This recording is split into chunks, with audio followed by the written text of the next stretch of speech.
A military standoff 7,000 miles away in the Strait of Hormuz is currently deciding two things right now: how much you paid for gas this morning, and who takes the field at the 2026 World Cup in Seattle. It is, honestly, the absolute definition of a hyper-connected world. You can't isolate a single event anymore. No, you really can't. Welcome to today's Deep Dive. It is Friday, May 1st, 2026, and our mission for this session is to unpack a massive, honestly incredibly dense stack of news from yesterday, April 30th. And it is a heavy stack today. It really is. We're going to look at how a geopolitical gridlock in the Middle East is reaching right into your wallet, dramatically shifting global alliances, and setting off this chain reaction across the globe. We've got broadcast transcripts, financial reports, international situation updates, but we're going to connect the dots for you and extract exactly what you need to know. And I think we should start exactly where you mentioned first, right, with the wallet. Because while international policy can feel abstract sometimes, the cost of a gallon of gas is something everyone listening to this understands intimately. All right, you feel it immediately. Exactly. If you're wondering why your grocery bill is skyrocketing or your commute suddenly costs a fortune, this geopolitical split screen we're looking at is exactly why. Okay, so let's unpack this. Because the localized pain at the pump right now, it's staggering. Mm-hmm. In the U.S., gas prices have hit an all-time high since the Iran war began. We are looking at a national average of $4.40 a gallon. And in places like California, drivers are paying $6 or more. Yeah, and it's not just the U.S. feeling the squeeze. Right. Up in Canada, Vancouver just hit $2.17 per liter. Right. And that is despite a federal gas tax holiday that was meant to ease the burden. We keep hearing about these massive oil spikes in the reports. Brent crude just briefly spiked to a 4-year high of $126 a barrel. Yeah. But what is the actual mechanism here? Is the market reacting to physical shortages right now, or is it just the fear of what happens if the Strait of Hormuz stays closed indefinitely? It's a great question. It is crucial to understand that commodity markets, they price in future risk just as much as current reality. So the consequences of maritime blockades are exponential. Right now, there is a physical restriction, yes. Because Iran is restricting access. Exactly. Iran is restricting access to the Strait of Hormuz, which chokes off roughly a fifth of global crude oil. Huh. But those massive price spikes we're seeing, they are largely driven by the anticipation of long-term supply chain strangulation. Yeah. Tankers are literally pent up in the Persian Gulf right now. Just sitting there. Just sitting there. When the global energy supply is threatened like that, the market panics because it simply cannot predict when normal flow is going to resume. And it's a two-sided chokehold, isn't it? On the other side of the strait, you have the U.S. Central Command, CENTCOM, enforcing a really rigorous blockade on Iranian ports. And our sources show they aren't just politely asking ships to turn around. No, not at all. They have physically stopped 42 vessels so far, blocking 69 million barrels of oil. And that is costing Iran over $6 billion in revenue. And that level of gridlock, it's prompting dire warnings from the highest levels of international leadership. The UN Secretary General stated yesterday that if the strait isn't fully open soon, the economic fallout could push 32 million people globally into poverty. 32 million people. That's entirely destabilizing. Completely destabilizing. And it's exactly why the EU Commission is already preparing for severe supply consequences if this closure extends past May. Wow. So we're talking about billions lost in economic revenue, but that actually pales in comparison to the literal burn rate of the hardware keeping this blockade alive. The military costs. Right. Let's look at the U.S. side. The Pentagon's Operation Epic Fury, it was publicly estimated to cost about $25 billion. But our sources, including some internal assessments we've reviewed, show the true cost is closer to $50 billion. Double the public estimate. Double.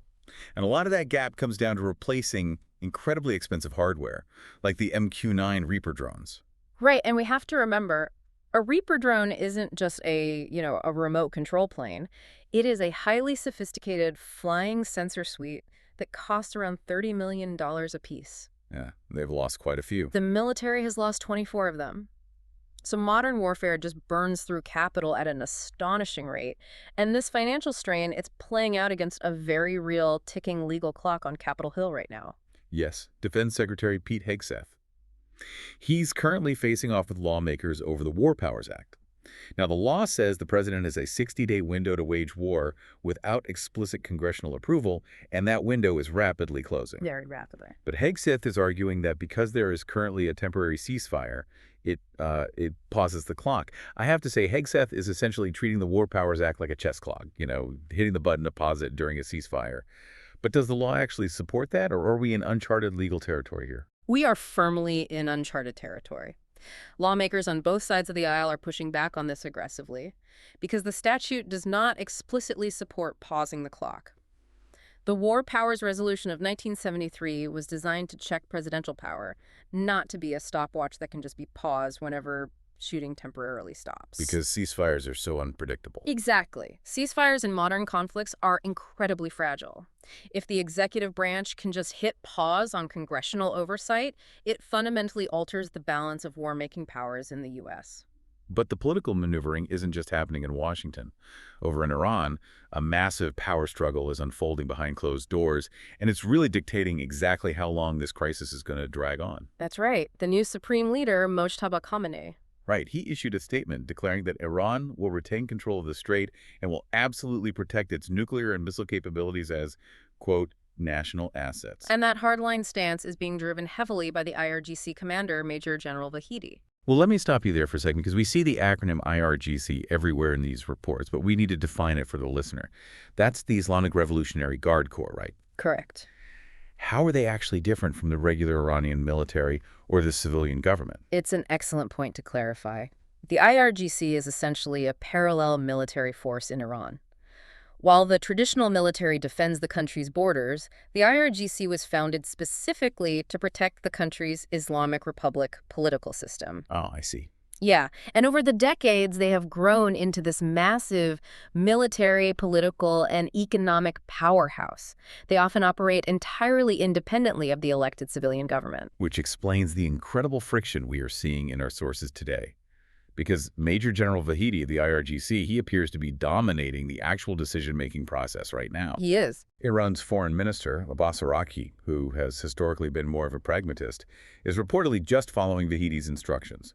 And our sources indicate this is causing deep, deep frustration for Iran's President Pezeshkian and Parliament Speaker Ghalibaf. Right. They are privately furious with Araqi acting as basically Wahidi's assistant, even though they have to publicly support the hardline approach just to survive politically. It's a classic fractured power structure. It is. Yeah. You have an elected civilian government realizing the absolute economic devastation of this war, but they are being entirely sidelined by the ideological hardline military wing. And the civilian population is paying the ultimate price. I mean, Iran is losing an estimated $30 to $40 million every single day just from a severe national internet shutdown. Wait, $40 million a day just from turning off the Wi-Fi? How does that even work? Well, the government shut down the internet to control the flow of information, to suppress dissent regarding the war. But in 2026, you cannot turn off the internet without turning off your economy. Right, everything is online.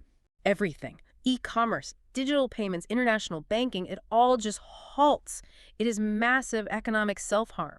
And because both sides are taking such severe domestic damage, we are seeing this desperate scramble for external lifelines. The gridlock in the Middle East is forcing Western nations to rapidly shift their alliances and secure their own energy and defense infrastructure. And it is not entirely smooth sailing for the West. No, it's really not. Huh.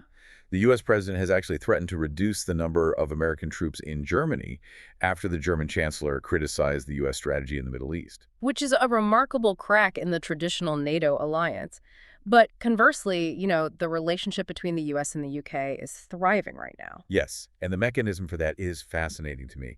King Charles and Queen Camilla just had a highly successful visit to the United States.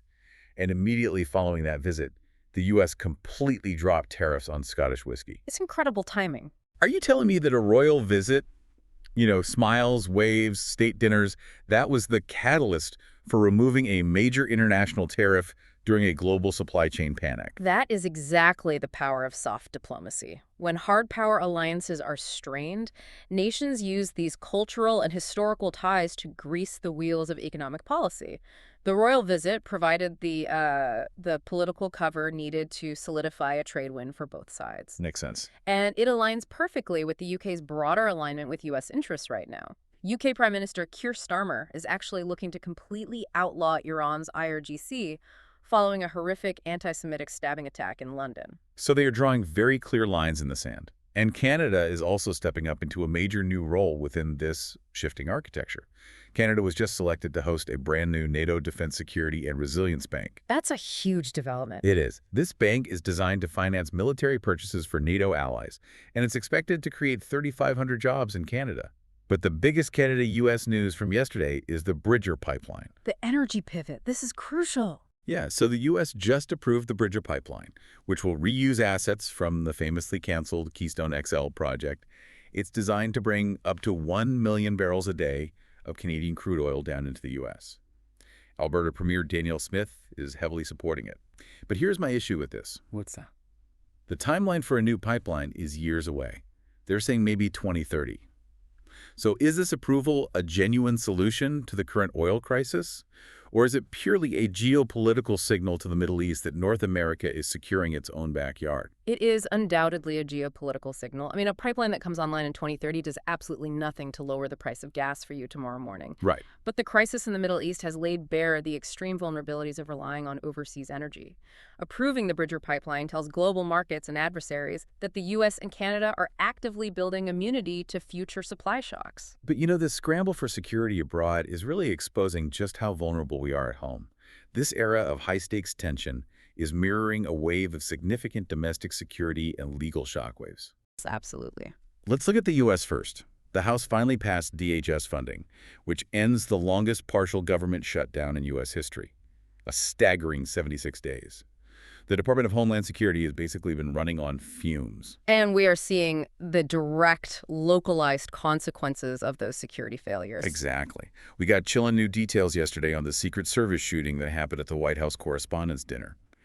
Ballistics proved that the officer was shot point blank with a shotgun by the suspect, Cole Allen. Terrifying. The officer only survived because of his ballistics vest. It is a massive breach of physical security. But then, as we look north to Canada, we see a massive breach of digital security. A separatist group called the Centurion Project allegedly, quote, rented a database that leaked the personal information, names, and home addresses of 3 million Alberta voters. The sheer scale of that data leak is staggering. 3 million people. Wait, I really need you to explain the mechanics of this to me. A separatist group just rented the addresses of 3 million voters like it's some old-school mailing list. How is it legally possible that this data isn't locked down under stricter federal privacy laws?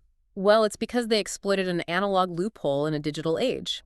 Under provincial election laws, official electoral lists are legally accessible to registered political entities so they can campaign and reach voters. Right, for knocking on doors. Exactly. It is a system built for the era of paper mailers and door knocking.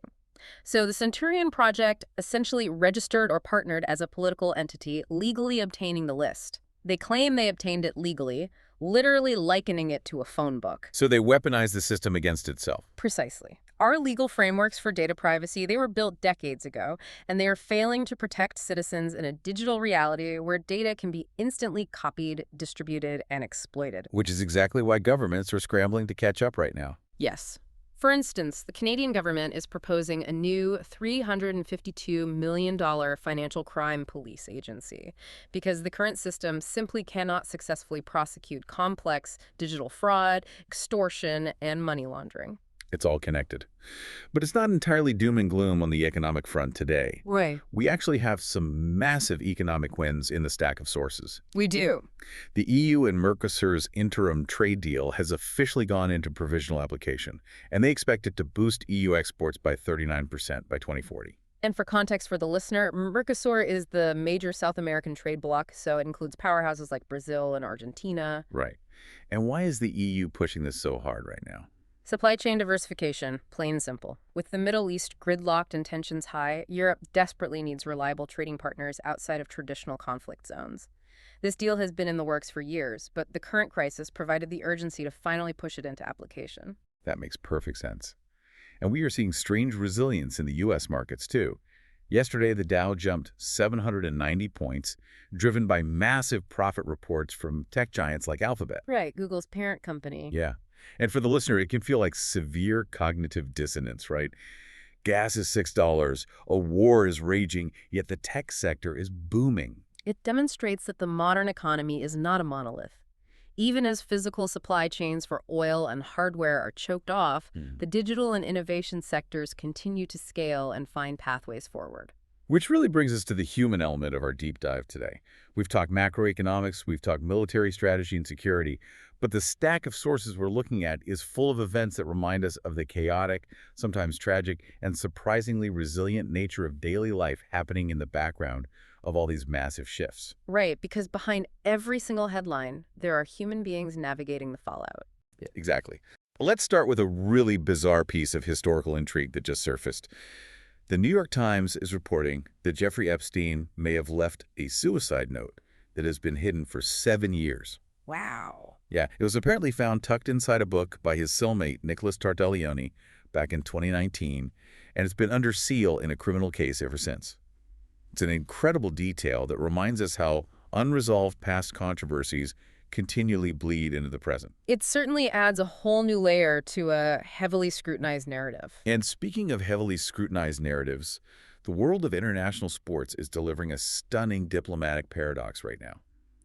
The FIFA president, Gianni Infantino, confirmed that Iran will compete in the 2026 World Cup hosted by the United States. It's fascinating. And they aren't playing in some neutral third-party country. They're scheduled to play their matches in Los Angeles and Seattle, right on U.S. soil, despite the ongoing war and the naval blockades we just spent 20 minutes discussing. The logistics of that are just mind-boggling. That's what I want to know.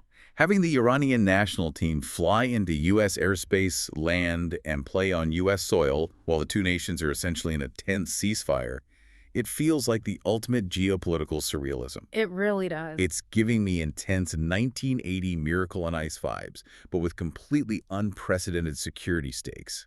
How do you even manage that? Well, sports often operate in a parallel diplomatic universe. International sporting events historically serve as a pressure valve. Even during the height of the Cold War, athletic competition provided a rare, highly regulated space for interaction that transcended political borders. So they just make it work. They make it work. From a logistical standpoint, they will likely use extraordinary diplomatic visas and unprecedented security perimeters. But culturally, it serves as a stark, highly visible reminder of shared humanity, even when the governments of those athletes are actively destroying each other's economies. Also in the world of sports, we saw a great milestone yesterday. The Toronto Tempo, a new women's professional basketball team, made their debut. It's a huge step forward for Canadian sports representation. A very bright spot in a very heavy news cycle. It is. Unfortunately, the news cycle is also deeply tragic today. We have a horrific stabbing at Foss High School in Washington State that left 5 people injured, mostly students. Awful. And in Queens, New York, an estranged husband intentionally blew up a family home, injuring multiple responding NYPD officers who were literally thrown by the blast. The localized violence is just a jarring contrast to the international conflict we've been tracking. And internationally, the ripple effects of the Middle East conflict continue to spread far beyond the borders of the war zone.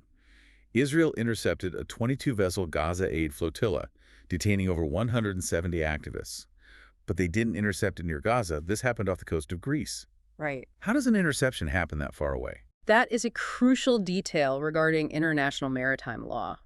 Activist flotillas often try to launch from European ports to draw international attention and avoid Israeli blockades directly. But European nations, like Greece, face immense diplomatic pressure from allies to enforce inspections or halt these vessels before they reach international waters. So it's an extension of the conflict. It shows how the geopolitical pressure campaign extends all the way to the Hellenic Coast Guard.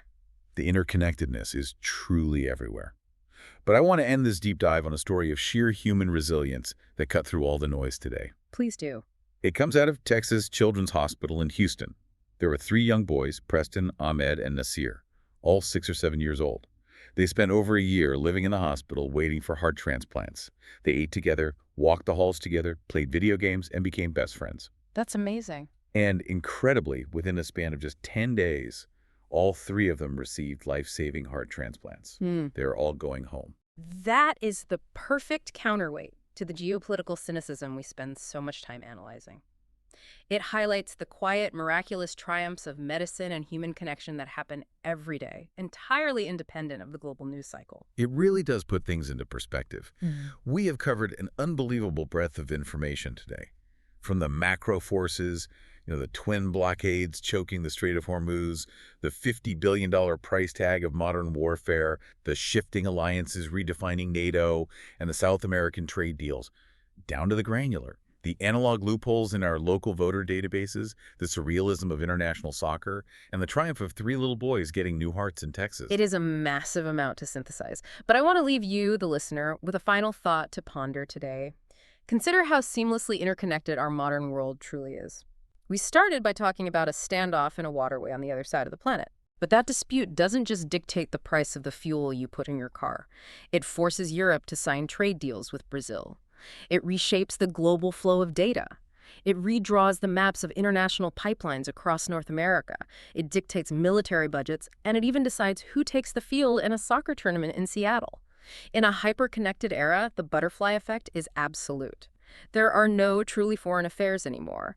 Every action, every policy, every blockade, it all eventually finds its way to your front door. That is a powerful way to look at it. The ripples always reach the shore.